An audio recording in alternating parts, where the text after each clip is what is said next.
Hello, in this video we're gonna check if there's a dual SIM slot on Oukitel WP35. To do this, first we'll need to take a look on the left side of our phone.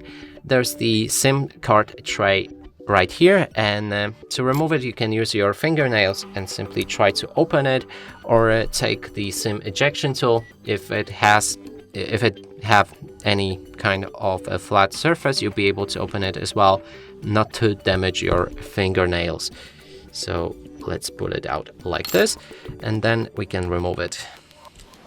Now inside we can find the SIM slot number 1 and the SIM slot number 2 on the other side, but if you want to use two SIM cards at the same time, you will need to sacrifice a place for SD card.